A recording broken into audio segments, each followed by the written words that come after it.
Hello, everyone, and welcome back to The Other Castle. The Other Castle, I'm Andrea. And my name's Tom. And here on The Other Castle, we do the plot, lore, and more behind all your favorite games. Your favorite big games, your favorite cozy games, your favorite games that don't seem like they should have a plot. Tom? Well, here, we're going to take you through the entire production of the game as well as the game's story itself. Allegedly. Yes, because Power Wash Simulator, which is the game we're covering this week, is remarkably detailed. Mm-hmm. Yeah. Because you're detailing it. I get it. That's clear. If you want to find other games that we've covered, you can check out our website, theothercastlepodcast.com. That's theothercastlepodcast.com. Over there, you can find a link to our Instagram, our Discord, our item shop, as well as our Patreon. Our Patreon's $2 a month, and we do extra episodes every single month, and they're fun. Including during the off-season. Yeah. But right now, we are in season, and like I said, we are covering Power Wash Simulator. I don't know how we're doing this, and it doesn't make sense to me. And I understand kind of where you're going to feel on this end of the screaming, because I covered an Untitled Goose Game. Right, exactly. Which people in person came up and were like, what do you mean you're a goose? There's no story to the Goose Game. Yeah, they're like, is it a 5-minute podcast? I'm like, it's like an hour, dude. It's about Margaret Thatcher. You have no idea. So I get that there's probably some underlying crazy shit happening here. Oh, buckle up, because there will be some absolute insanity. I'm so excited. I haven't touched this at all. I'm just aware that it exists and was like, yeah, it's a cozy game. But it's like, it falls into a category that's, I think it's called dad games. Oh, I have not heard dad games before. Like, I would think God of War is a dad game. No. That's a AAA dad game. This is like a weekend dad game. Okay. It's shit like this or shit like Lawnmower Simulator. No, that doesn't have shit. Okay, I don't know. This isn't my genre, okay? Well, Power Wash Simulator comes from UK-based indie developer FutureLab. FutureLab having been founded by a man named James Marsden. Cyclops? No, not the actor who played Cyclops or the guy from the Sonic movies. Okay, so it's the one in Jury Duty. No. It's that James Marsden? What do you mean? No, not the bad guy from The Notebook. No, just a different guy. Happens to be named James Marsden. Fuck me. Cyclops is busy. It all started as a little project between two pals making flash games in their spare time. A few were successful enough to bring in some money, and over the course of a decade, they became a fully funded indie developer. That's fucking sick. Two of their biggest hits being the space shooter Velocity, and the other being a licensed game titled Peaky Blinders Masterminds. They did a Peaky Blinders game? Yeah. Probably their most successful game up until this one. Goodness. They then set their sights on making a first-person shooter, inspired by games like 2016's Doom, a game where you never have to reload your weapon.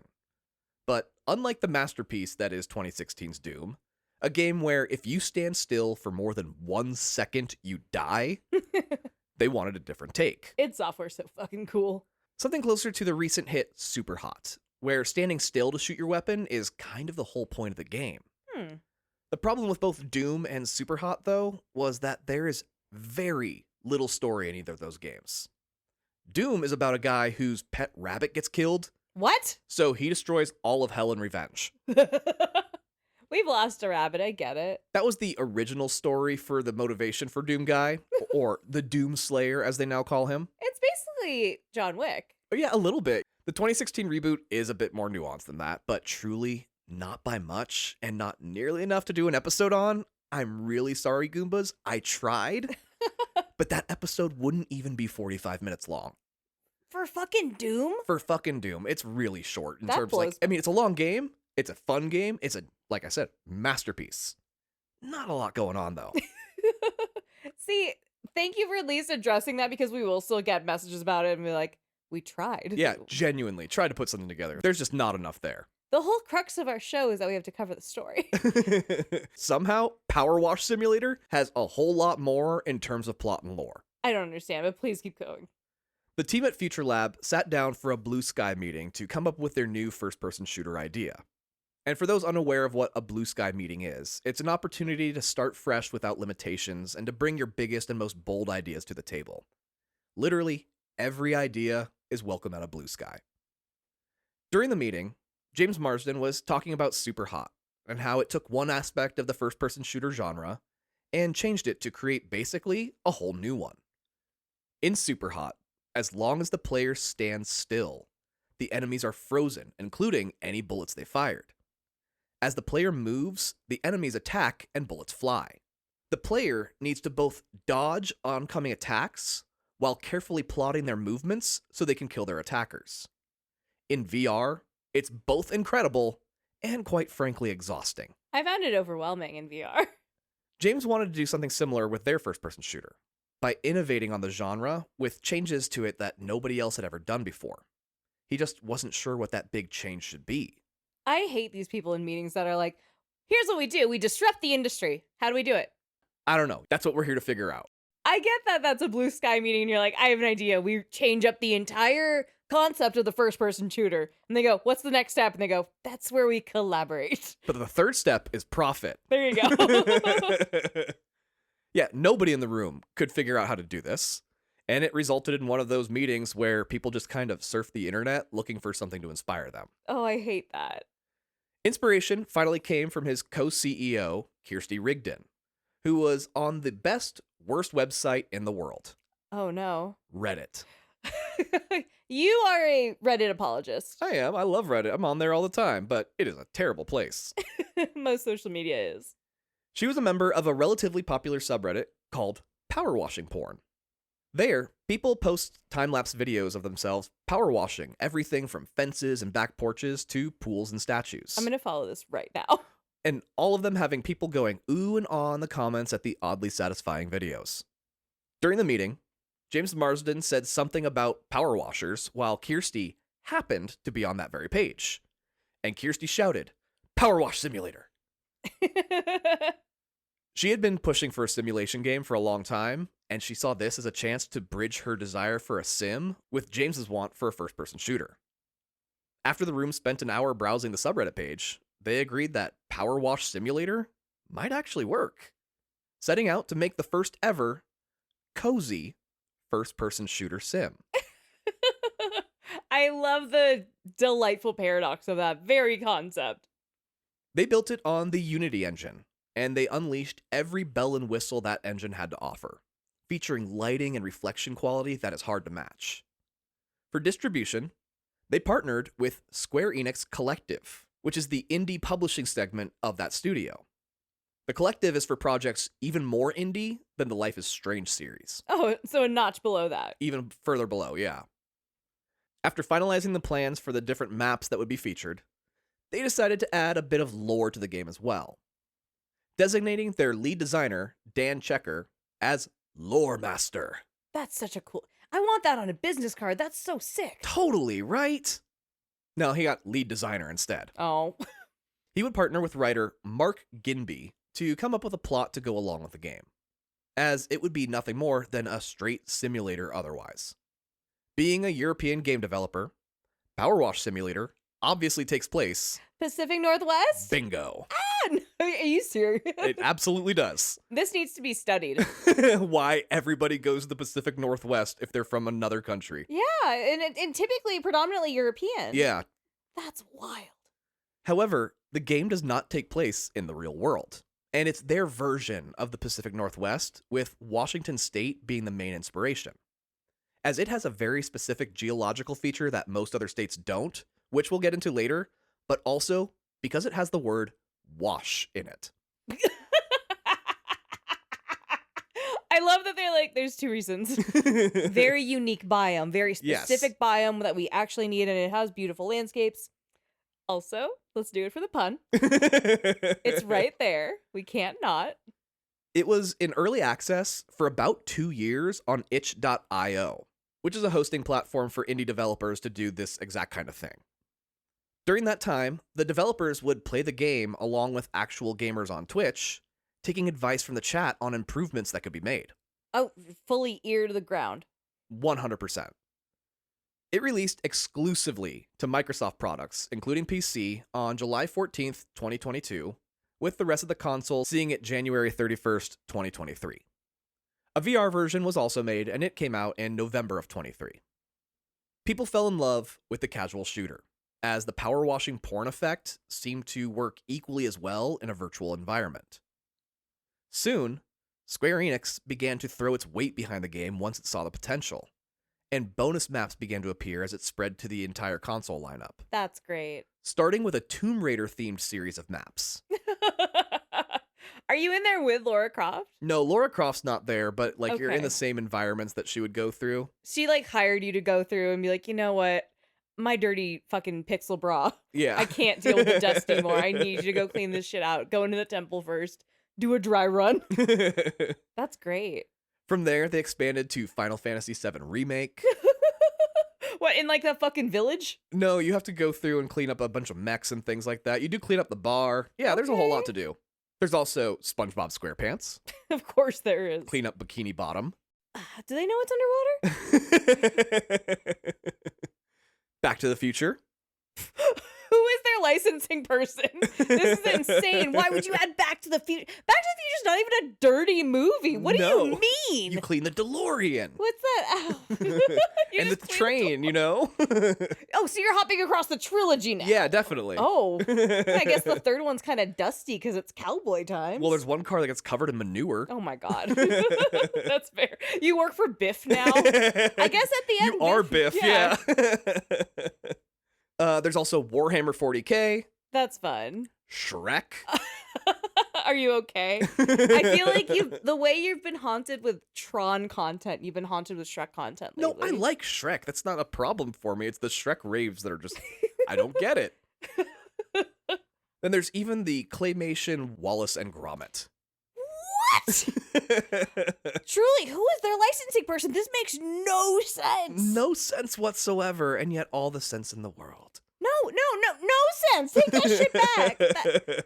That's wild. Well, on March 28th, 2025, Future Labs reported that 17 million people have played Power Wash Simulator. Wow. Which wasn't even their biggest announcement that week.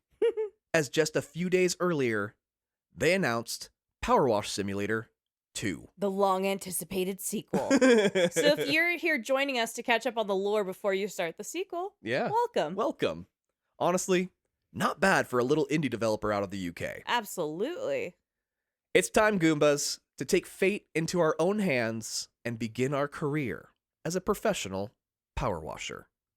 Because this is Power Wash Simulator.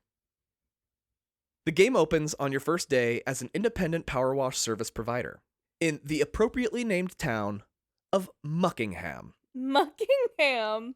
A name that quite possibly came from a live stream participant. Oh. During a Twitch-streamed developer showcase in the early access release, they mentioned they hadn't nailed down a name for the town just yet, and they were tossing around ones with the word wash in it. Then someone in the chat threw out Muckingham as a suggestion, and the British developer cracked up laughing when he noticed it. How could you not? That's fucking hilarious. Seeing as that's the name of the town, I think it's safe to say Muckingham came straight from the chat. That's so funny. It does seem like it would be a bunch of UK game developers going, how can we sneak something British into this? Yeah, seriously. Muckingham Palace. Equipped with a brand new power washer, head-to-toe waterproof outfit, an official power washer mask, and your entrepreneurial spirit, you open your tablet to see if anyone needs your services.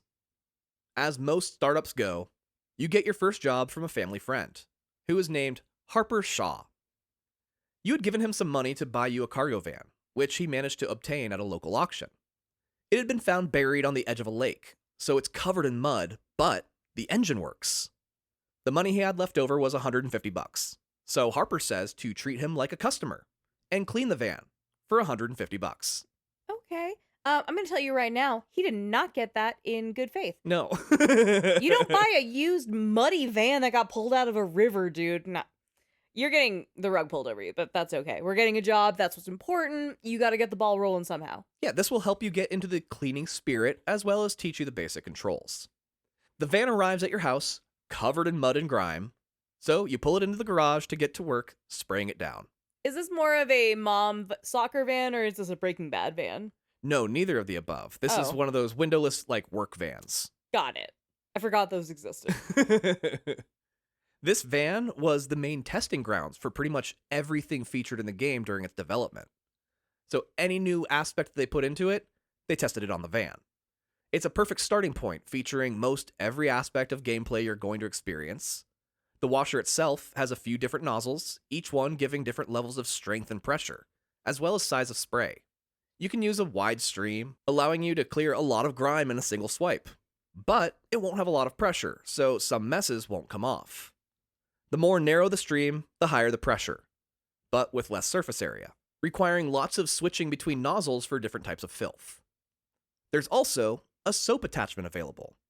There are soaps of all the varieties of surfaces you'll encounter, like tile, wood, metal, or glass. Using soap cleans the surface pretty effectively, but it costs money, and you don't get much use out of a single bottle of the stuff. Finally, there are different lengths of wand you can use. The wand being the part that attaches to the handheld gun portion of the power washer. These attachments allow you to hit some spots you otherwise couldn't, like something up high or out of reach for one reason or another. Every surface that requires cleaning is broken up into sections. So for example, every panel of the van, every door handle, window, mirrors, tires, even the bumpers and trim. They're each an individual section of the job that needs to be cleaned, and you'll have a list of every part that needs cleaning. With a button press, you can also make all the dirt reveal itself momentarily by glowing a bright color of your choosing. Once a section is about 95 to 97% clear, a ding sound will be heard as the section shines bright, automatically finishing off that final bit for you. While you clean, you also receive messages from the person who hired you for the job. This is where the majority of the narrative occurs.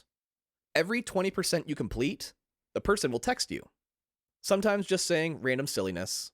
Other times, it's important plot details, which is very strange to say in a game called Power Wash Simulator. And this is a first-person shooter? It's a first-person shooter, technically.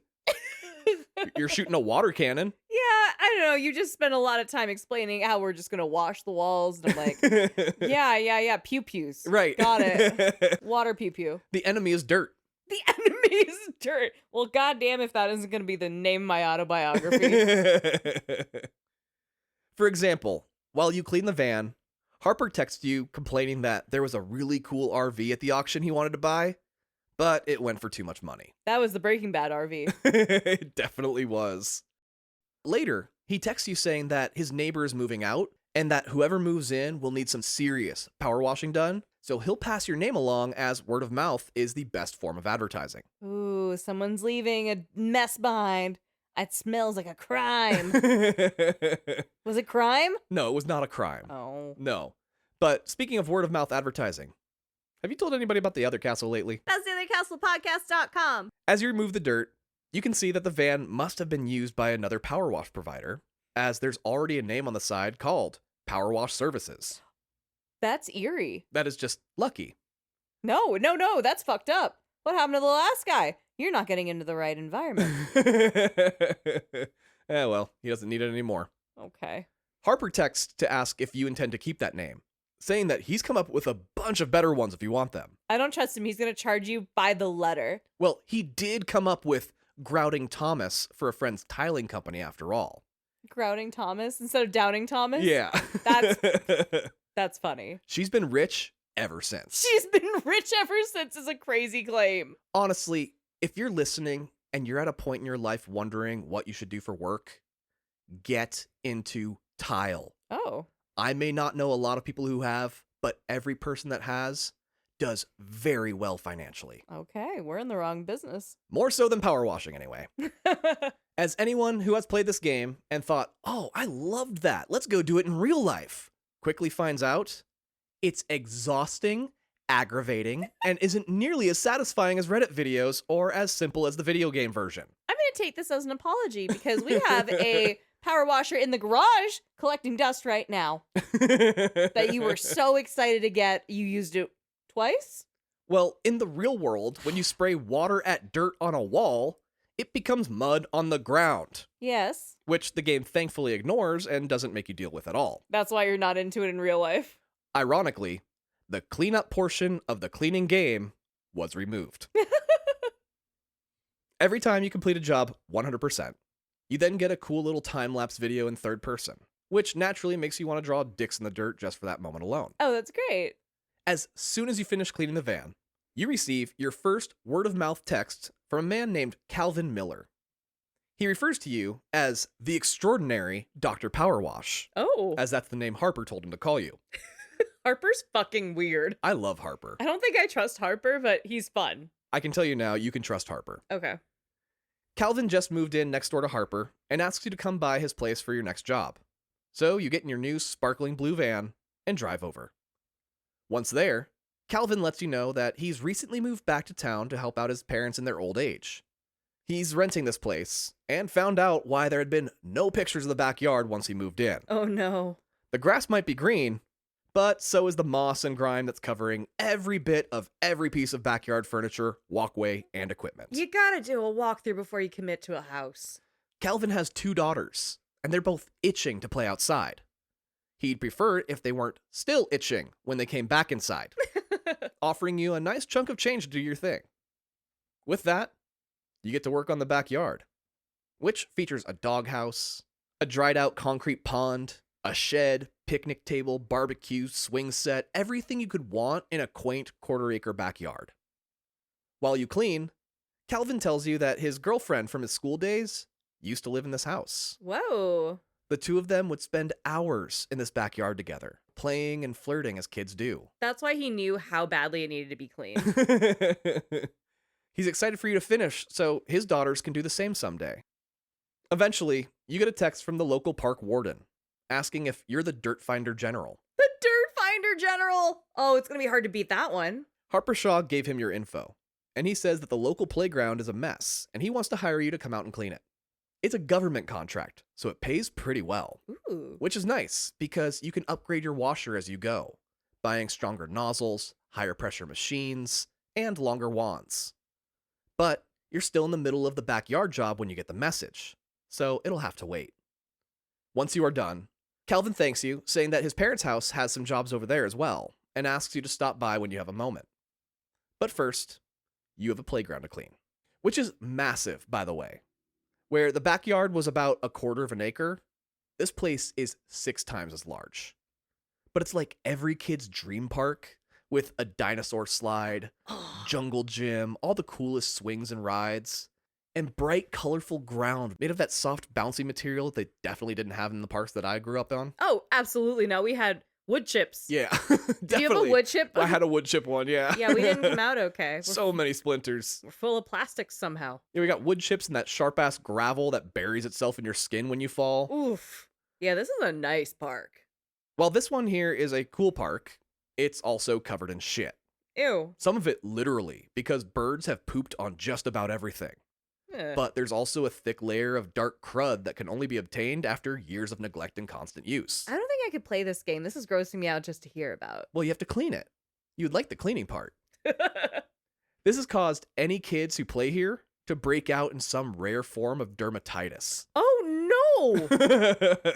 Jesus. No wonder they're paying so well. They're like, we need to avoid a lot of lawsuits. Yeah, so many. It was around here where I began to think, what the fuck is wrong with Muckingham that makes everything so damn dirty? This is a dirty town. This isn't normal dirty. This is like you stumbled into a long abandoned town dirty. Because you haven't actually seen a single person yet. You've only been communicating via text. Oh, that's interesting. You get to work on the playground, and with the scale of this location, it really allows for the outstanding graphics of the game to come through. For being built on the Unity engine, which is often used for 2D games, Yeah. this title has all the bells and whistles you would typically associate with engines like Unreal and Source. Wow. It's so detailed, you can even see footprints left behind by people and animals who have wandered through this crud-covered play zone. Okay, so you are confirming there are animals and humans at some point in this world. We are not completely alone. We're not, no. I just don't think they programmed any other beings in the game. Like, just after that, you're like, they put all the effort into the background and the detailing. Yeah. Understood. I was immediately scared that we were getting into an alien territory or something, or a simulation. No, nothing like that. Okay. Speaking of animals roaming, Harper texts to tell you that the mayor's cat Ulysses has gone missing. Why is this your problem? Well, he's asking you to keep an eye out for it while you're working. Okay. Oh, he knows you're running around. I get it. The town has a Groundhog Day style ritual involving the cat. If they don't find Ulysses, spring will never arrive. It's not like a sacrifice into a volcano or anything. He just has to wear a silly little hat. You know, it sounds like a sacrifice to a volcano thing, the way we need to sacrifice to the gods to get a crop this year. Well, Harper says the silly little hat is reason enough to go missing.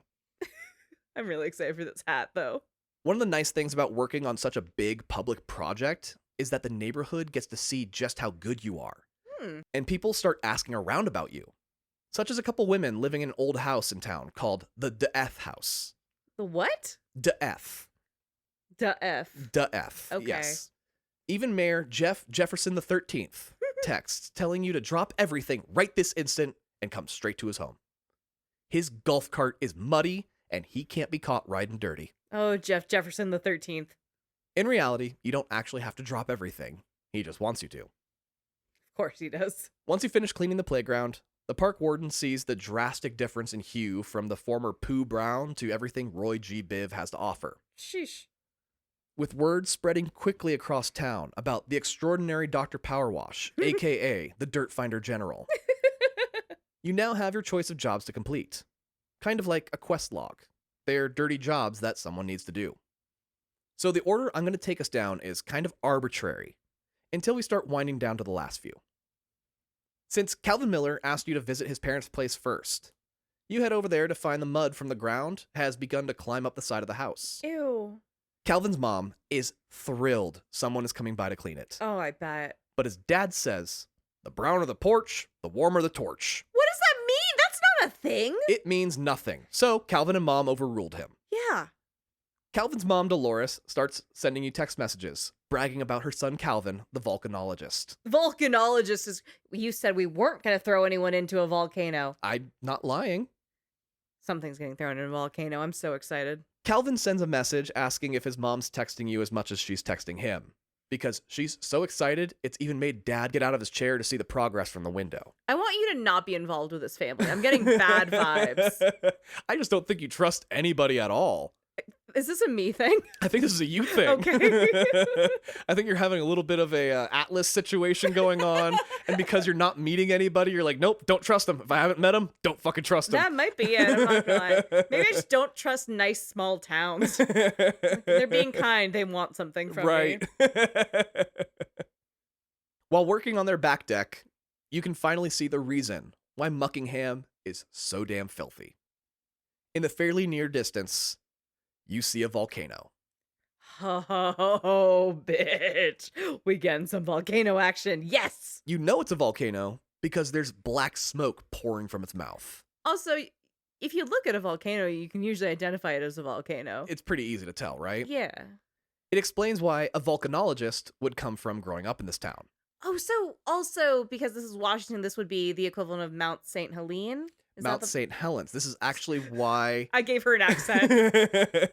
You made her French for some reason. Yeah, but this is the specific biome that they were looking for? Yeah, Washington State has 5 active volcanoes. Whoa, that's too many volcanoes for Washington. Yeah, Mount St. Helens last erupted in 2008. That's in my lifetime. Yeah. That's not okay. That's crazy, right? Should we be more worried about volcanoes? Extremely. I mean, I don't think we're in the blast radius in Nevada. No, but... the super volcano over in Yellowstone, apparently that can take out the entire planet. What? I know. It's terrifying. Anyway. Let's talk about this offline, though. I do want you to explain volcanoes to me, because now I'm interested. Once finished, Dolores enjoys her backyard garden, while Calvin's dad, Leonard, thinks up some more power washing jobs for you. Next up is the De'Eth House, owned by Ora Smith and Jenny Pebbles. Can you spell that just so I can understand the noise you're making? It's DE'Ath. Oh, they're goth! Yeah, basically. God, I couldn't tell if it was like a frat house thing. I was like, is this the Greek? No. Well, it's called the De'Eth House, as it was formerly owned by famous and eccentric film star Esther De'Eth, who mysteriously vanished in the nearby national park and left her haunted-ass house behind, which Ora and Jenny later purchased. Oh, she's definitely inside the volcano. The furniture that randomly rearranges itself, they can handle. But the nasty grime buildup on the outside, they cannot. The ghosts are fine. The grime is bad. On the side of the house, you see some blue spray paint depicting weird symbols. Aura messages you to say not to worry about it. Jenny researched them and discovered they're written in Enochian, the language of the angels. Yeah, that's fully real. That's Googleable information. Well, the holy writing comes right off with your Prime Vista 3000 turbo nozzle and Urban XU2 long extension wand. You removed the angel writing? As you work, Aura keeps talking about all the ways her house is haunted, saying things like, I think I just heard a ghost. Never mind, it was the washing machine switching to the spin cycle. I apologize if this is a spoiler. Can you definitively tell me if this is a supernatural game or not? I'm not going to tell you anything until we get to the end. Until we get to the volcano! Okay, I'm sorry. I was trying to jump ahead. She then asks if you've ever been up to the volcano, and without waiting for your answer, says you need to be careful if you go up there. Jenny saw a UFO fly out of the volcano at such a high speed that Aura couldn't catch a sight of it before it vanished. Oh no. But she trusts that Jenny knows exactly what she saw. I don't trust anyone. These two are clearly very stable individuals who don't require any mental health assistance at all. After washing off several messages from the heavens, as well as layers of volcano ash, Aura says she has some bad news. She looked into those angel notes a little more. Turns out they were builder's diagrams showing where the pipes needed to be installed. Yeah, bitch. Isn't that crazy? Once you're done, Aura has one last amazing thing to tell you. She heard a noise coming from the attic, so she opened the door and felt something whoosh past her out the open window behind her, screeching the whole way. Screech. It only left behind a single gray feather that slowly fell to the ground. Clearly, this was Esther de Eth's soul finally at peace, and not a bird trapped in her belfry. Oh my god. The Pacific fucking Northwest. Finally arriving at the mayor's house, you see that his golf cart isn't just muddy, it's absolutely filthy. What the fuck do you do playing golf to get your shit that dirty? Mayor Jeff Jefferson XIII says that you've probably heard that his cat Ulysses has gone missing. Oh, yeah? And that he's needed for the upcoming spring festival. Well, he heard someone had spotted the cat on the 13th hole of the golf course, which is a par 3, but he always thinks it in 2, by the way. Mm-hmm. So he drove his golf cart down to the hole to find Ulysses. In his haste, he went straight into the lake and never found the cat. He wrote you this in a novel text. Fully, yeah. That's doing too much. Now that it's been fished out, he wants you to clean it, offering a paltry $15 because it's considered an honor to do a job for the mayor. Ew, fuck this guy. While working on the cart, you get a message asking if this is Grime Bandits. And if so, the local school needs your help. Who are you gonna call? Grime Bandits. With 15 whole dollars in your hand, you head out to the location given to you by Miss Martha Hubbard, the school teacher. Instead of a school, she sent you to a clearing in the middle of a forest. Oh, you're gonna get murdered. You really need to stop thinking this is like an actual game. I'm so scared this is gonna be a horror game. It's not at all. Okay. Everybody, she just finished Doki Doki Literature Club for the next episode that we're covering. I did it yesterday in one sitting, and I'm so Her sorry. brain is just destroyed right now. I think that's actually exactly what it is, and I'm so sorry. But next week is Doki Doki Literature Club. This is a cozy game. People aren't getting killed, okay? I'm so sorry. So there's no body count. Not yet. What do you mean? You're teasing me. In the clearing is a 3-story building in the shape of an old boot. Martha Hubbard says that it's nice having such a cool playhouse for the kids here in the National Forest. But because it's so exposed to the elements, it gets all mossy and gross pretty quickly. Back in the day, they'd just give a bunch of kids a few buckets of soapy water and some sponges, and a day later the whole thing would be clean. Now those very same kids are the kind of parents who brag about never having worn seatbelts and drink from garden hoses, but complain loudly if their own kids do the same damn thing, then turn around and make fun of the kids for not doing the things they've forbidden them from doing? Are you okay? She doesn't understand it, but she does need it cleaned. Okay. While you wash the giant shoe, Martha Hubbard calls you a stinky butt and asks you for a yogurt tube. What? Later saying that Johnny bit her because she ate his yogurt. Oh, one of her kids has her phone. Now she has to poop. I hope none of her kids have her phone and this is real. Okay, she's done pooping now. As you're about to finish cleaning the shoe, you get one more text from Martha saying, "Oh my God, she's so sorry. A student named Charlie stole her phone, and he was texting you that whole time." Well, he was in the bathroom. She also doesn't think you're a stinky butt. I love that she is professional enough to clear that up and be like, I understand, but I don't believe you are a stinky butt. Then she says the playhouse looks beautiful. I love her. The inside of it is so calming now. She can even hear her own heartbeat. What? Then she panics, wondering if that's actually a bad thing. I think she's not having a good day. After the boot school, the park warden hits you up with another big job. He's clearly more of a Ron Swanson type than a Leslie Knope. He says that the local skate park was chosen to host the county championships this weekend. The park warden would never normally even dream of cleaning that place up. Happy to let the little slackers exist in their own filth. Little slackers, Jesus Christ. But this will be televised, so he needs you to clean up the spray-painted and completely unskateable surfaces due to it all being covered in, well, everything. How did they get picked for this? Honestly, for a place run by a park warden who doesn't give a shit, his predecessor clearly did. Because this is a skate park Tony Hawk would be proud to ride. Oh, that's great. It even has a full loop, which is just... like a 360 loop? Full loop. Yeah, that is so dangerous. Yeah, that's not good. It also has colorful concrete so people can visualize changes in height on slopes and things of that nature. That's neat.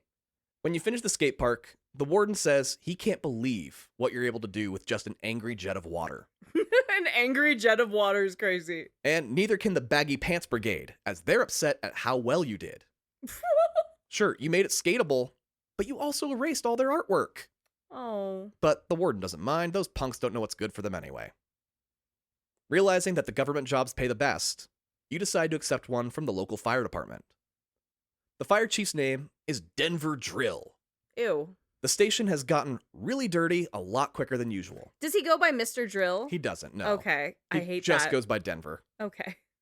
Normally, he'd just have a couple of his guys use the station's own hoses to clean it off, but the mayor has the entire department out looking for this damn cat. Denver's actually sending this email from a tree where, surprise, surprise, there's no cat. He's in a tree actively sending emails. I've come around. I didn't love the name Denver Drill. I love him now. He's a G. The mayor recommended you as being the best, so that's why you're getting the work. While washing the station, apparently Denver managed to get out of the tree and look into you some more. He says that on your ad, you offer power washing services, but you don't. You offer pressure washing services. He's actuallying you? Power washing involves heat plus pressure. So unless you're planning to upgrade your equipment, you might want to change everything about how you're advertising your business. And no, you can't upgrade to an actual power washer in the game. Stop. Denver Drill broke the game. How far are we? We're less than halfway in? Yeah, basically. Less than halfway into the game, he breaks the game? Yeah, making the name of the game a misnomer, and they called themselves out on it so nobody else could. This is fantastic. The local spooky gals, Aura and Jenny, message you with a special job, asking you to come over. Honestly, firefighters and goth girls, this is my perfect afternoon. After you cleaned their house, they found an old car in the garage. It belonged to that actress, Esther DeF, and was featured in her final movie. It needed a quick wash, and then they sold it for a shitload of money. Hell yeah. To show you their thanks, they bought an old green RV at a local auction for way more than they probably should have. And they want to gift it to you. But it's dirty as shit, so you have to wash it first. So you get to upgrade your van, but again, someone hands it to you dirty as all fuck. To be like, well, it's your job, right? Well, when it's finished, you actually gift it to Harper Shaw. Oh. Since he really did help you get your company off the ground with both the van as well as the great word-of-mouth advertising. Yeah, not always accurate, but did spread. Yeah, despite giving every person a different company name. Entirely. Word is getting around even more, and people are reaching out to you for little jobs here and there for things like their motorcycle or SUV. Denver from the fire department even has a special project for you. The mayor's cat was spotted climbing Mount Rushless, the nearby active volcano. This cat wants to be in the next realm so bad. Kelvin, the volcanologist, was the one who spotted him and chased after it. But when he got there, it turned out to be a rock. Oh. He had gotten so close to the mouth of the volcano, the black smoke caused him to pass out. Oh no. And the fire department had to fly in and save him. Holy shit. Now the chopper is covered in soot, and news reporters are on their way to cover the rescue. He really needs you to clean the helicopter before they get there. He says he knows you can handle it, but he has to go. It's rude to text while in the middle of a date. Whoa, whoa, whoa. Denver Drill is the most interesting character in this entire game. He sent you easily 4 paragraphs of text. What the fuck was that? That's worse than a breakup text. That whole fucking novel. Seriously, to reveal he was on a date that whole Just time is so tapping. funny. Okay, Denver Drill. He was out here Denver drilling. Trying to, anyway. I don't think he's going to if he's texting at dinner. I mean, I wouldn't. You don't let him hit if he's acting like that. Well, speaking of the mayor, Jeff Jefferson the 13th says he needs you ASAP. He can eat farts. A heinous crime has just been committed. Someone with too much time and egg on their hands have bombarded his magnificent abode with ballistics most foul. I really wish those were my words. This man is insane. He doesn't understand. He's the best mayor this town has had since his great-great-grandfather. Since this act of terror has just been committed, you won't be allowed on the mayoral grounds, as security has put this place on lockdown. You'll have to clean it from the sidewalk behind the locked gates.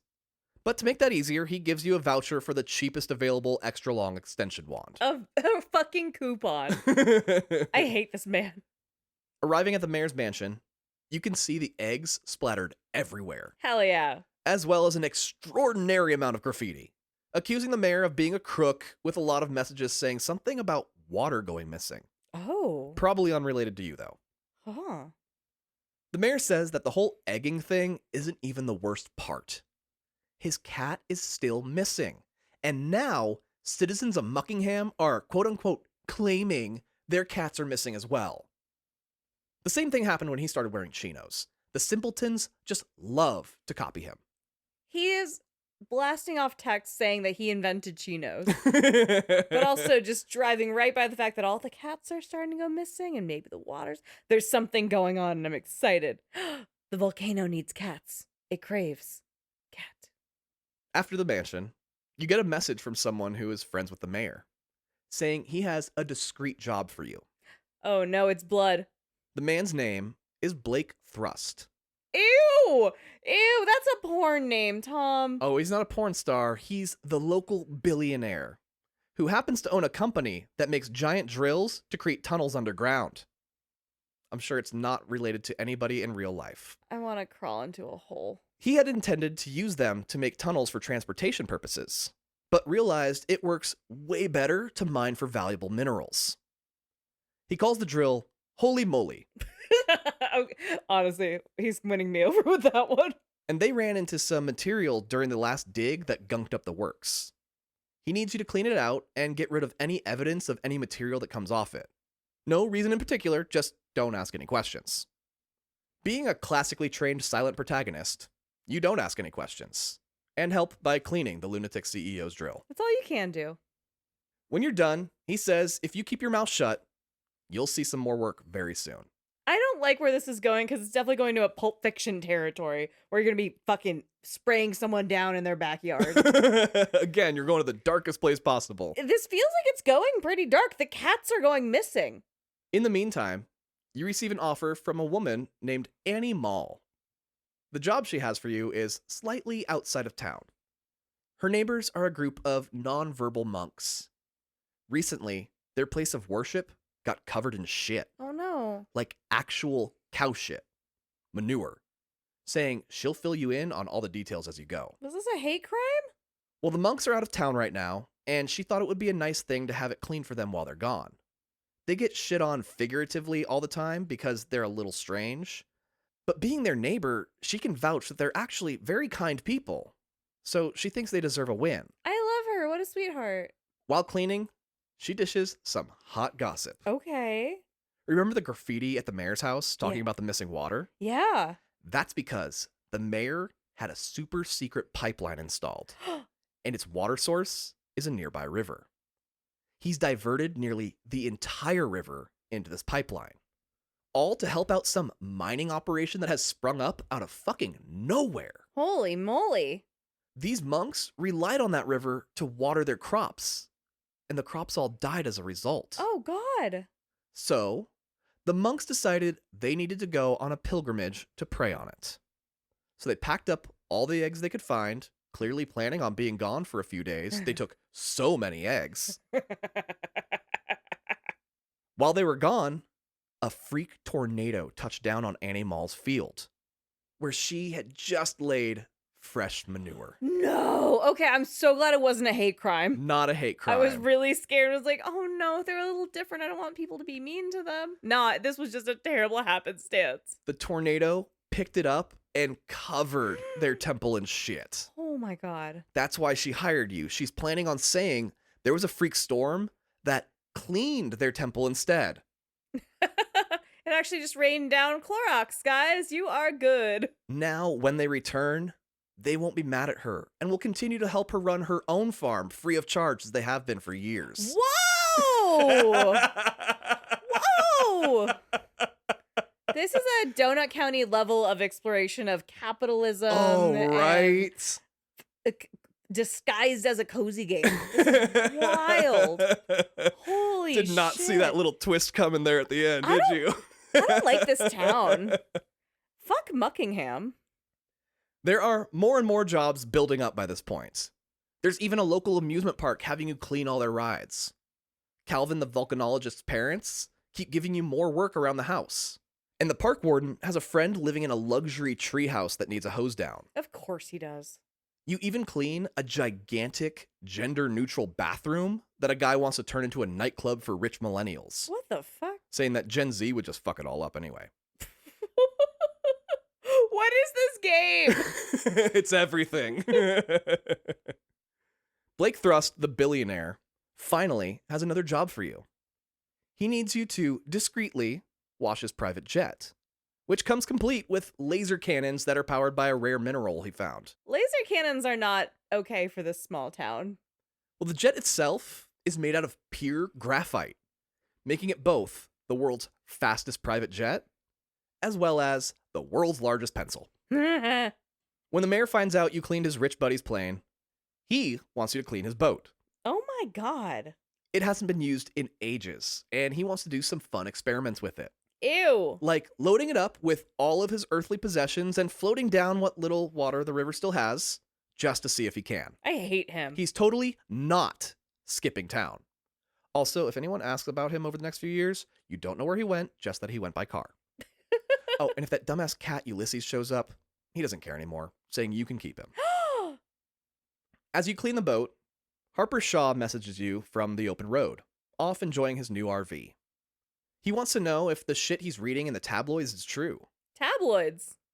That the cats of Muckingham have all gone missing and that the mayor is stealing water for a billionaire? What is this tabloid? This is not Page 6. It's the local tabs, you know? And of course, all the fun stuff happens as soon as he leaves. Anyway, right now, he's out in the desert at an archaeological dig site he stumbled upon, saying you should come visit and check it out. It's only a couple of hours away. Oh my God. He's gonna make you fucking power wash all his dinosaur bones and shit. Before you do, though, you get an offer for a really cool job. A monster truck needs cleaning. Oh, that's great. It's owned by a woman named Sarah Swatis, and she was using it to look for the mayor's cat. Why is the entire town so invested in this one cat? Well, the reason she used her monster truck is because it's designed like a gigantic cat. I understand. Go on. Thinking it would attract Ulysses as the alpha cat. But the search was recently called off, and when she was driving home, the road was blocked by protesters. Oh.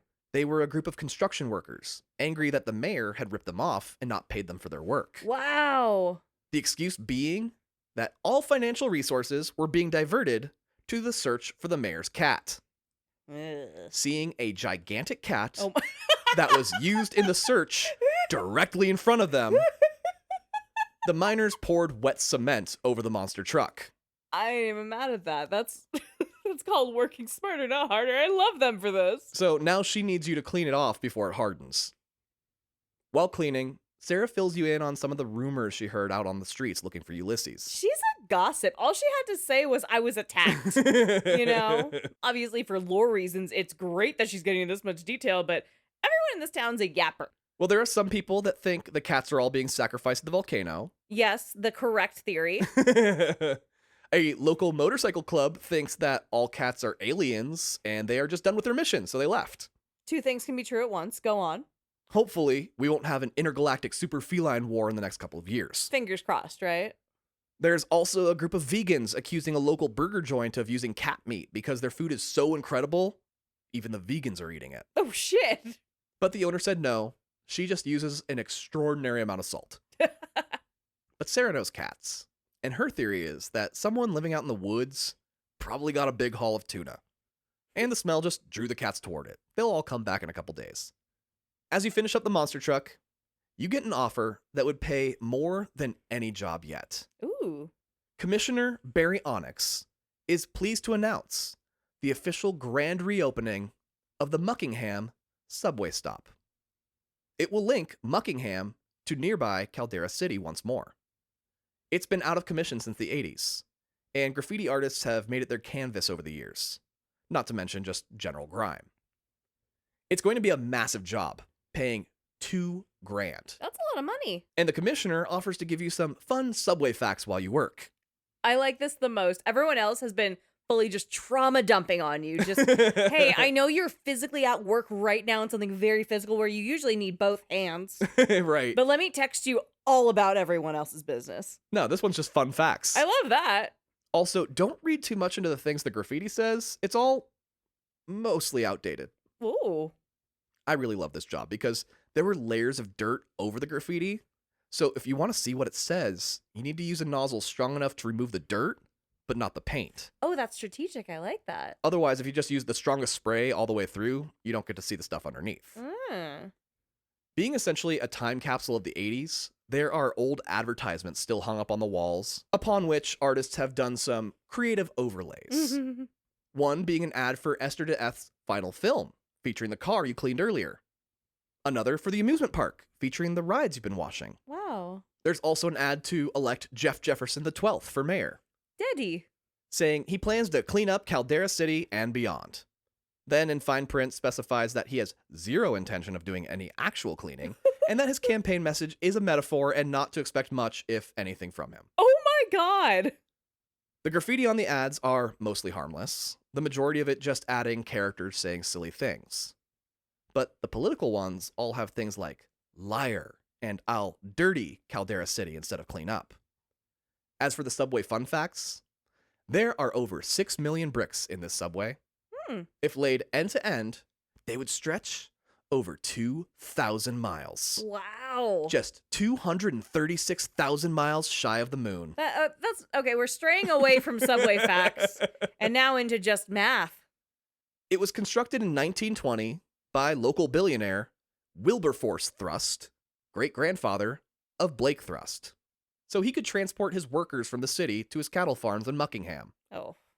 The then mayor, Jeff Jefferson X, orchestrated the grand opening and died when the shitty construction collapsed on opening day. Stop. No, he died at a ribbon cutting? So I guess people do die in this game. There is a body count. Okay, I'm justified enough to feel like I got it. That's fucking crazy, though. It was finally opened by Mayor Jeff Jefferson XI 3 years later, only to close in 6 months when it was discovered Wilberforce Thrust was using it to smuggle stolen money out of the city. We need to kick these people out of town. Fully. I don't think they're good for the town. Billionaires are not good for any town. No. It opened back up in the 50s, this time going strong until 1984, when the 1923 construction finally gave out, closing it for good. But now it's ready to reopen, and thanks to you, it's no longer dirty and disgusting, but sparkling clean, ready to bring public transportation back to Muckingham. Your next job is a call from the local amusement park. Their fortune teller, the Uncanny Franny, just bought a new, whimsical as fuck wagon for her totally legitimate business venture where she predicts your future as vaguely as possible. I love that. She's excited because the seller forgot to put a reserve on the price, and she was the only bidder. So she got it for like $10. I love that. That's the best feeling. Good for her. The person who sold it said they'd put a curse on her if she didn't pay the actual retail value. But she threatened to leave a bad review on eBay, and now the card is hers. Some of these characters are absolutely horrific examples of humanity, and some of these people are just silly, and I love it. Just trying to get the bag. Yeah. Besides, it's covered in bird shit and other gunk, so the price seemed fair to her. Now, all it needs is a fresh wash, and she can open for business. Now, I think it's obvious I don't personally believe in fortune telling, but if I did, and I was a fortune teller, this thing would be like the ideal fortune teller's wagon. Oh, it's spooky and cool. She even has a little setup for when the weather is nice to do crystal ball gazing outside. Oh, that's great. The ball itself is dirty as well, and will need cleaning. The job is pretty standard, and I would have otherwise skipped talking about it if it wasn't for that damn crystal ball. Oh. When you clean it, you don't see your reflection. You don't see anything around you or anywhere you've been already. Huh. Instead, you see an orange cat smiling through the crystal ball. Stop. Almost like it found a trail camera and is photobombing it. Oh. It appears to be out in the desert, surrounded by sandstone mountains. Looking closer, you can see a little green RV in the near distance behind the cat. Oh no. Identical to the one you gifted Harper. What are you up to? It's not a moving image, so the cat's not like running around or anything, but it's the first glimpse of the cat you've had. While washing, the uncanny Franny decides to read you your fortune as you go, saying that your life used to be wishy-washy, no driver goal. Not until you got that power washer and changed your fate. And not just yours either. Franny goes on to say that while she doesn't want to spoil the ending, the things you're about to see and do are going to blow your mind. In Power Wash Simulator? Saying she doesn't want to sound too extreme, but the fate of the entire planet rests in your power washing hands. I don't think that's how that works. I think she's being dramatic. Completely unrelated, Calvin Miller also texts you while you work, telling you he's never seen this much volcanic activity in his life. Worried that Mount Rushless will blow any day now. Unsure what that has to do with you, you continue cleaning the fortune teller's cart. This is just not realizing you have friends in town yet. Right. And I'm assuming the player has not responded to any texts. No, you're a silent protagonist even with your thumbs. So you're not even getting like a thumbs up or thumbs down. People are just unloading on you. Holy shit. Once complete, the wagon itself shines bright with red, purple, and gold accents looking straight out of a Disney cartoon. You next receive a text from a woman named Sonia, asking if this is Wishy Washers. Wishy Washers. She got your number from Harper, who is helping her out at a nearby archaeological dig site. She has some stuff that needs cleaning, as it's covered in dirt at the moment, and Harper suggested you. It's a bit of a ways out of town, but you have the time and they have the money, so you drive out to the dig. The site is out in the desert, surrounded by sandstone mountains, but no motorhome to be seen. Okay. Sonia messages to say that the volcano has been causing tons of seismic activity, and the area has seen a bunch of earthquakes. Due to all the shaking, a gigantic, ancient statue has been discovered buried in the sand. Whoa! They set up a dig site around it and have uncovered the majority of it. Approaching the statue, she's not kidding about its size. It's only from the waist up, and even then, it's easily 40, maybe even 50 feet tall. Holy shit, that's a huge find.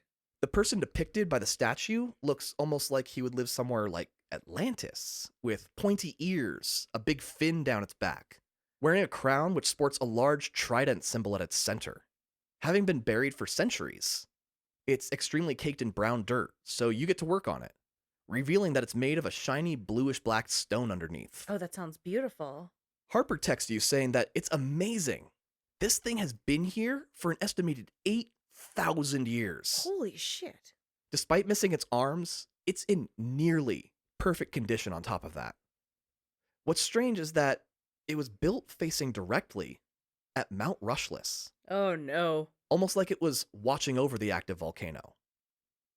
Sonia offers an explanation to its fish-like appearance, saying that a fringe evolutionary theory believes there was a species of water apes that humans actually evolved from. Huh.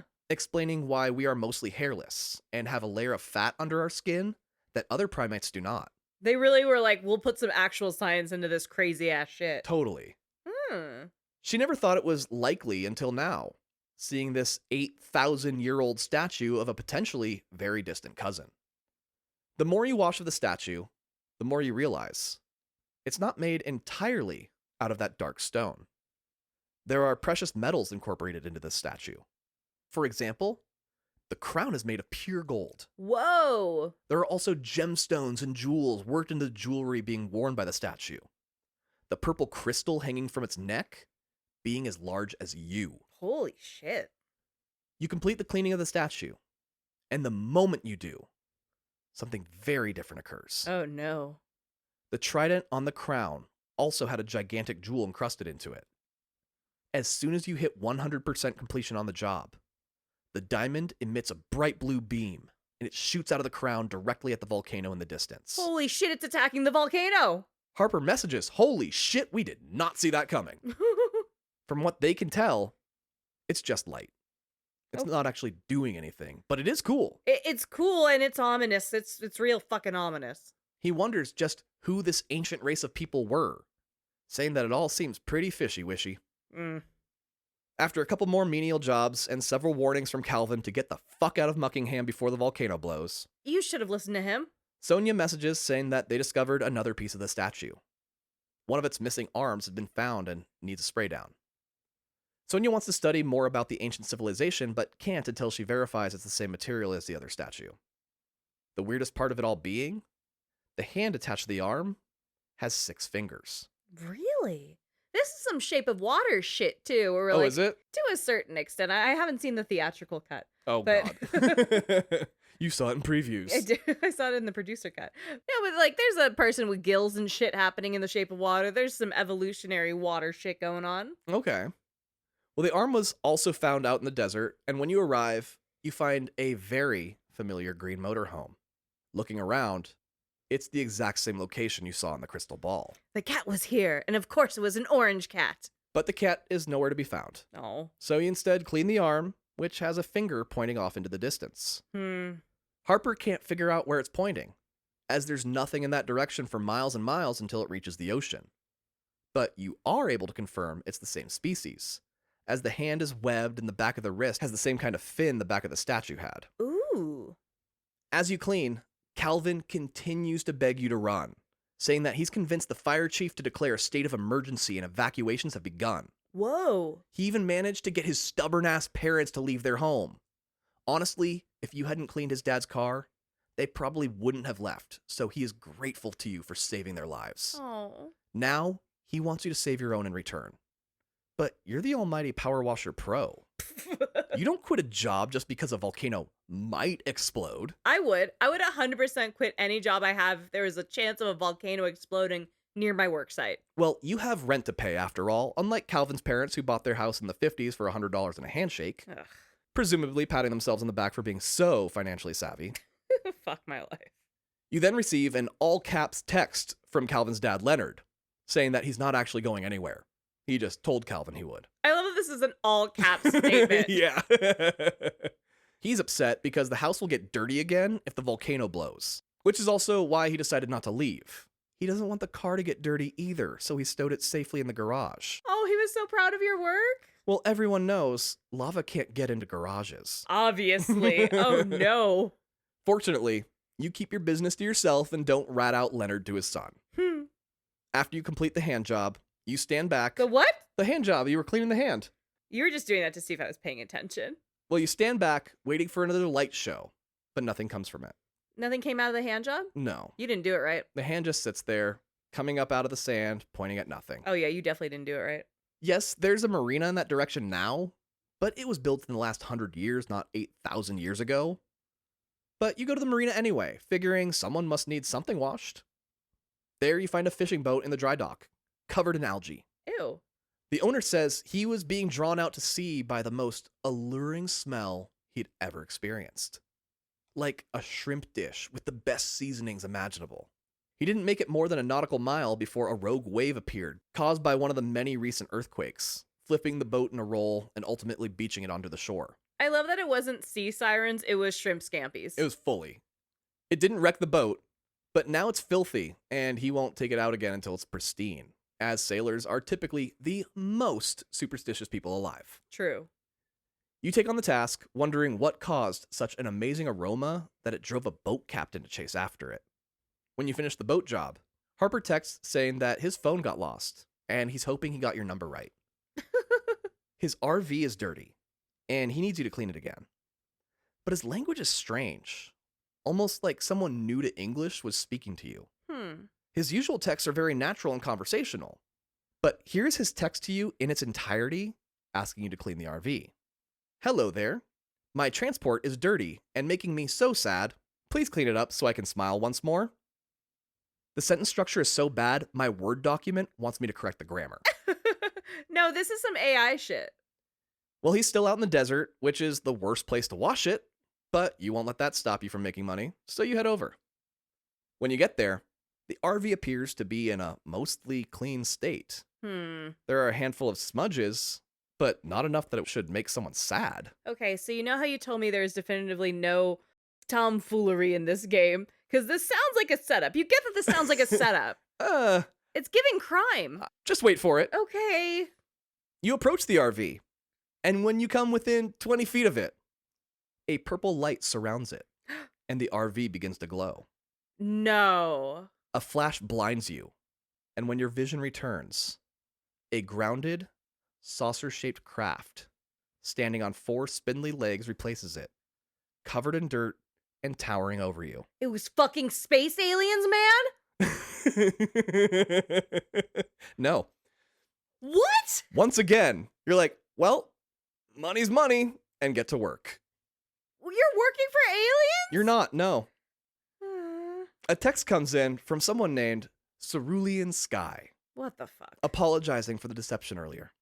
Telling you not to worry, this isn't an alien spaceship. That would be ridiculous. No, he and his partner are time-traveling scientists from the year 2278. Oh my god. Far less ridiculous. What do you mean? What do you fucking mean? Tom, look at me. This game is about power washing things. What the fuck do you mean? Well, they were flying around near the volcano when a private jet hit them with some form of technology they'd never seen before. Oh. It covered their craft in some strange substance, causing them to crash land here. They won't be able to leave until all the crud is washed off. They traveled to this time to study Mount Rushless. It's not yet known here, but Mount Rushless is the master key to the entire Pacific ring of volcanoes. If it goes off, every volcano in the Pacific Ocean will begin to erupt. Holy shit. The last time that happened, we said goodbye to a whole era of dinosaurs. Whoa. Historical documents in their time describe Mount Rushless as getting extremely close to setting off right around now, but then it suddenly calmed down. They are here to find out how and why, but are worried that it's even closer to D-Day than the historical documents stated. Mount Rushless should have settled itself by now, but it hasn't. Thinking maybe they fucked up the space-time continuum by coming here. Yeah, probably. I think you just take that on as you decide to get into time travel. Like, right? I could ruin things for everyone. But what the fuck? Well, Mount Rushless has officially passed the point of no return, and will erupt in the extremely near future. Hell yeah. Then he asks how his early 21st century messages sounded when he was pretending to be Harper, explaining that it was hard to find a log of this time period's diction, as all archives were lost during the Second Martian War of 2145. The Second Martian War? Which admits that there are frickin' space aliens, man. I guess it does. Oh my god, you're right. That hard confirms it. No, you know what? We could have set up countries on Mars by that point. Yeah, it could be us. Also, you have no idea how lucky you are to be alive during a time that has red velvet cake. Does that go extinct in the future? That recipe was lost a dozen decades ago, and they will absolutely bring back a copy if they manage to return home. This is such a period piece, though, to hype up red velvet cake. Right? That's crazy. The moment you hear the final ding signifying the end of the job, the saucer comes to life and the legs retract. It begins to emit bright lights and then starts to spin while floating in the air. Then it shoots straight up at 1,000,000 miles an hour, practically vanishing on the spot. You receive a final message saying that it's too late for them to stop Mount Rushell's here and now. But they have an idea that if they head to the past, they can find a way. You'll know it worked if you see them again. If it doesn't, then the volcanoes will erupt all over the Pacific Ocean and darkness will reign for about 20 years. Oh, God. Either way, 5-star power washing service. Highly recommend. Now, before we go into the final job, I want to talk a little bit about the ding that you hear constantly throughout the game. Yeah. Hearing that ding becomes an addiction as you progress. With smaller objects like doorknobs or window frames giving you a bunch of dings in quick succession, bigger, more complex sections make you work for that ding, though, making you go deep into nooks and crannies to find every last particle of dirt. Anyone who likes to make lists to track their progress knows how satisfying it is to check a box next to a section of a project as you work towards a completion. The ding is an auditory check mark, letting you know it's time to move on to the next segment. With the completion of every job, sending you one final ding. This one coming from your phone, though, usually with your next job offer. As you watch the flying saucer take off into the sky, your phone dings with a message from Sonia, saying that she has just discovered something that will blow your mind.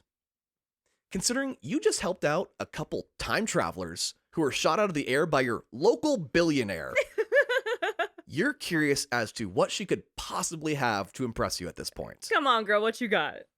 Sonia goes into more detail and says that she and Harper met a fishing boat captain at the harbor.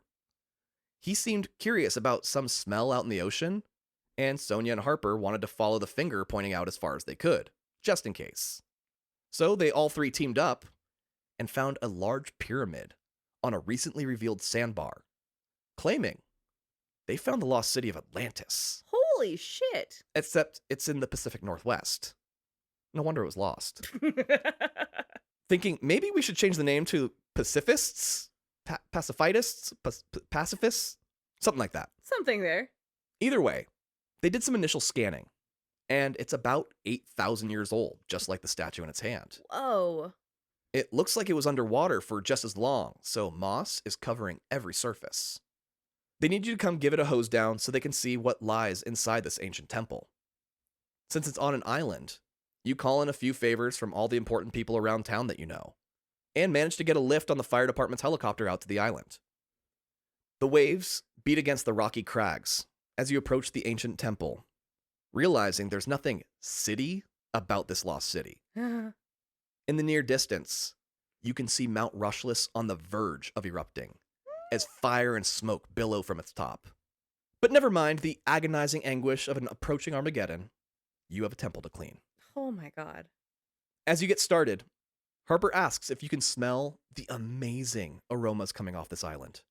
It's like the world's greatest shrimp cocktail with the perfect amount of horseradish and parsley. This dude is just hungry. Saying the harbor was teeming with cats, all of them facing towards this island with their noses in the air. Oh. Clearly drawn by the overwhelming yet hauntingly enticing odor. They were right about, the cats smelled some good food and they wandered away for a couple days. I thought that was kind of a bullshit throwaway comment. Wow. The temple itself is not like the statue, though. It's full of bright, beautiful color. Bold yellows, sky blues, and stark whites, all covered by black moss and algae. Some of the walls depicting hieroglyphs.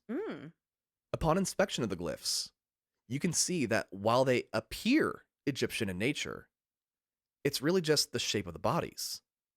As the heads aren't wearing a raw mask or anything, they're wearing a power washing mask. What? The stories all show the many jobs you've completed through your professional career, including the statues and the flying saucer. There's even an ancient language that is fully translatable. I did read through them all, but It's really just saying basic information about your journey in flowery language. For example, in which our hero will visit the Master of Flames and extinguish his sorrows. In reference to cleaning the fire department. I love this so much. This got so dramatic. It was kind of like, we're at like a 1 to 2. Then we came back up to like, okay, this is like a 4 or 5. Full 10. 10 out of 10. What is this shit? Ready to go to 11? Let's do it. That's not even the strangest thing about this place. In its center is another statue. Not nearly as large as the other, but still standing from floor to nearly ceiling in this 3-story tall temple. Whoa. As you clean it off, you realize it looks oddly familiar, as you are wearing the exact same full body suit and mask. No, it's to you? It's to you? Harper messages asking if you notice the statue is of you yet.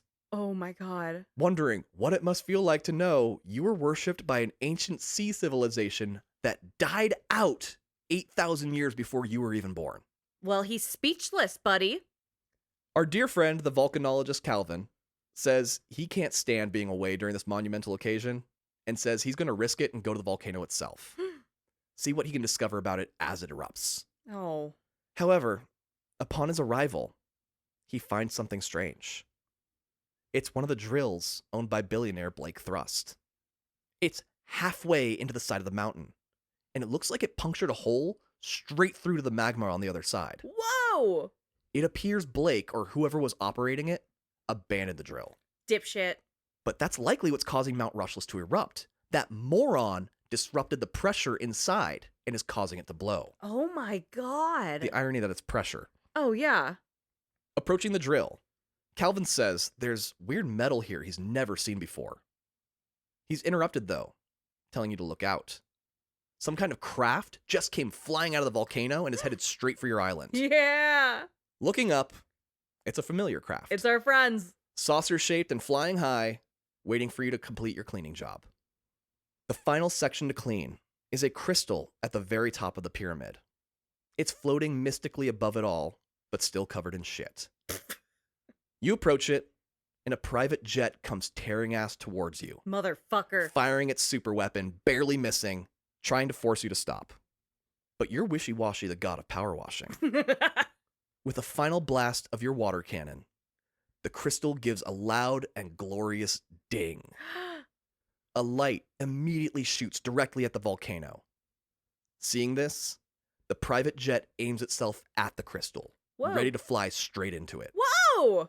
But the saucer intervenes and blasts the private jet and its billionaire owner out of the sky. Ah! Body count number 2, let's go! The uninterrupted light from the temple's crystal subdues the volcano, Wow. and it becomes dormant once more. Oh, I don't think that science is correct, but I like it. Well, you receive a final text from the time traveler Cerulean Sky with an exposition dump to explain everything that's happened to you. I do like that they go out of their way to be like, here's exactly what happened. It's magic. Yeah. After you cleaned their ship, they went back in time to the start of your career and poked around the town to find out why the volcano became active, starting with the likeliest of villains, the local billionaire that shot them out of the sky. They found out that Blake Thrust has become obsessed with the lost city of Pacifists. Oh, that's what they landed on. In researching the ancient sea people who lived there, he discovered that their entire civilization was powered by a rare metal ore never before seen by the surface, Ooh. which I think is actually the plot of the movie Atlantis. He managed to find some of the ore, which he manufactured into that mysterious weapon on his private jet, and was drilling for more of it. He lined the mayor's pockets with money so he could divert water to his drilling operation, which is why the mayor split town. But with the temple underwater, Blake Thrust decided to fuck with the seismic activity in the region by drilling into the side of Mount Rushless, hoping it would cause the temple to rise out of the ocean and make drilling slightly easier. What the fuck, dude? Little did he know, he would trigger an apocalypse. Yeah. So the good doctors decided to go back even further in time, 8,000 years further. There, they visited the ancient community and told them of your legend, asking them to craft a device that would dampen an active volcano. Then they made it extra dirty so you could live up to your legend. Plus, the beam would only work if it was fully cleaned anyway. They wanted to ensure only the most skilled power washer could do it. This is insane. I hope they stretch before these mental gymnastics. Well, thanks to you, the timeline is restored. The events more or less match their historical documents. The details simply changed a bit.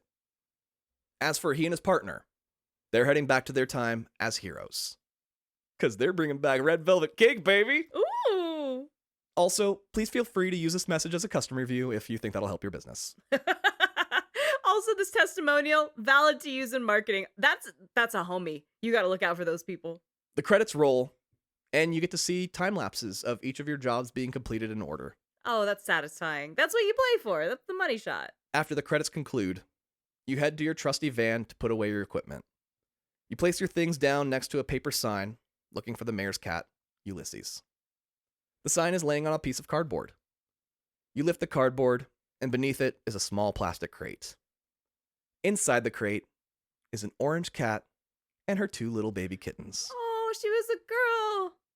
The screen then fills with chat bubbles from everyone you helped along the way, thanking you for making their lives a little better and a whole lot cleaner. Oh, that's sweet. The end. And that was Power Wash Simulator. So there was some crime. There were some bodies. Just not in the ways you were guessing. There may or may not have still been ghosts. There could have been. There were definitively undefined ghosts. There could have been ghosts there is all my takeaway was. That's all you're Holy stuck on is there shit. could have been ghosts. I can't believe Doom doesn't have that much story. Not One, even that much. That feels...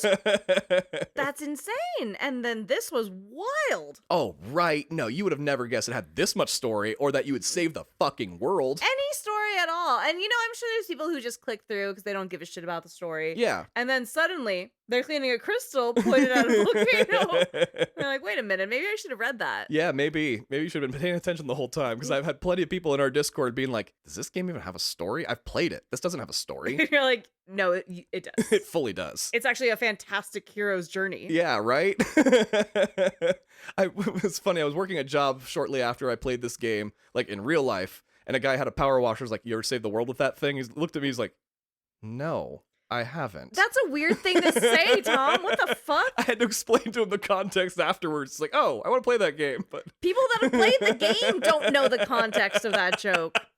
And you know this. You admitted That's this very a true. minute ago. Come on, don't be weird.